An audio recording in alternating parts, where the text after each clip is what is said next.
Résistant. Peut-on remettre en doute la fraude du nom légal ? L'essor des résistants considère qu'il s'agit là d'un levier d'éveil et d'action majeure. La cause des causes, le moyen idéal d'une perfide oligarchie. Alors, comment se fait-il que personne n'est en mesure de nous expliquer comment fonctionne réellement le système et quels sont ses fondements ? La question est posée, notamment aux principaux leaders de groupes et partis politiques qui nous font tourner en rond dans l'enclos.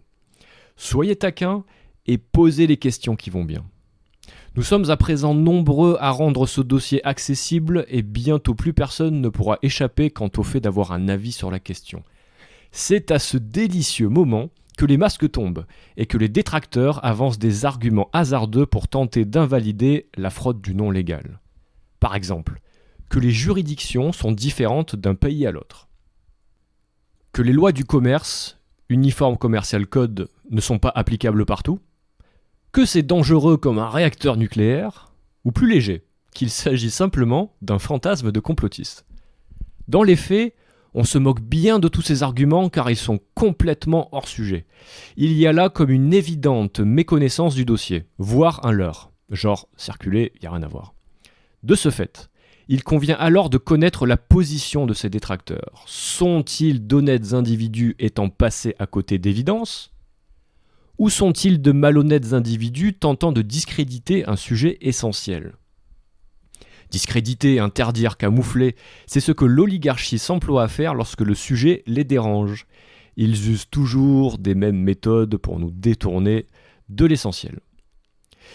Il y a pourtant qu'une seule chose à comprendre, et là se trouve le point de départ. Dès lors où il existe un acte de naissance en notre nom, au moment où nous venons au monde donc, nous sommes tous, et à notre insu, déclarés comme citoyens de la République française par une ingénieuse entourloupe visant à nous faire adhérer à leur système frauduleux. Avez-vous donné votre consentement pour être citoyen de la société privée République française présidence ? Ou vous considérez-vous plutôt comme des êtres vivants libres de choisir si vous souhaitez intégrer une société, un groupe ou quoi que ce soit d'autre ? L'ingénieux procédé est le suivant. Notre déclaration de naissance est envoyée à l'état civil, qui le transforme en acte de naissance. Si à juste titre, vous vous posez la question « Mais pourquoi faire de notre déclaration de naissance un autre document appelé acte de naissance ?» alors vous êtes sur la bonne piste. Car ce dernier est en réalité un contrat qui, de par un très ingénieux procédé, nous lie en tant que citoyens à la société privée République française présidence. C'est ce que l'on appelle un DOL, un contrat signé comportant un vice de consentement. D'une, l'État nous crée un homme de paille, soit une entité fictive portant notre nom en lettres capitales, et ce n'est évidemment pas un détail, il s'agit de notre personne juridique.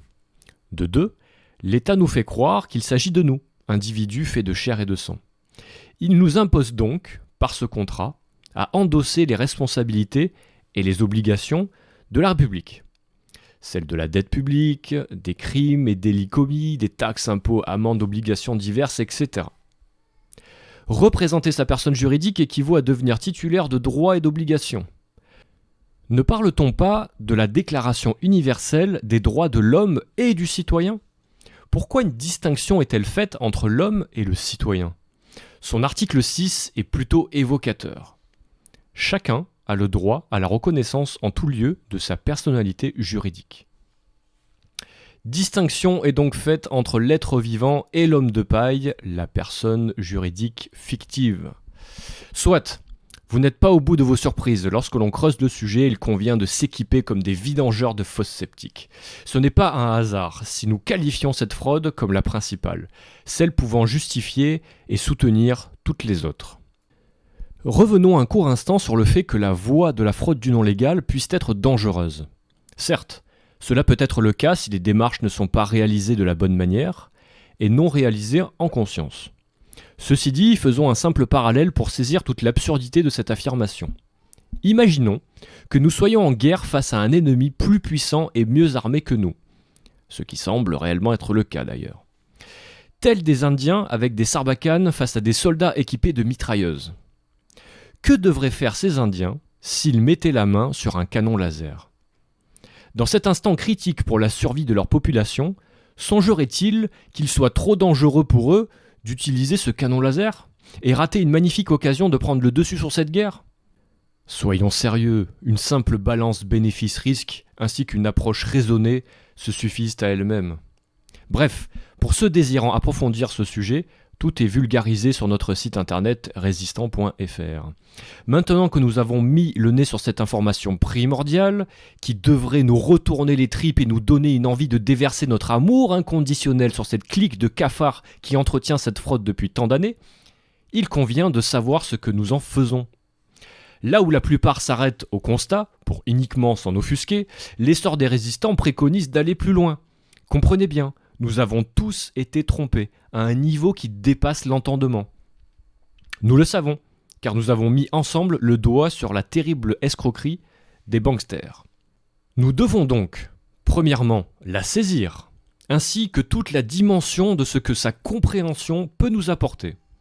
Deuxièmement, l'étudier, pour la déjouer, soit de pouvoir nous en prémunir. Troisièmement, savoir comment l'utiliser judicieusement à notre avantage. L'essor des résistants a planché sur ces étapes jusqu'à pouvoir proposer une artillerie lourde contre ce système. Il s'agit de la fameuse stratégie d'émancipation collective, qui pourrait significativement faire évoluer les conditions inacceptables des peuples de ce monde. Alors, si vous aussi vous avez envie d'user de cet arsenal, rejoignez-nous. Agissez, partagez et faisons-les tomber.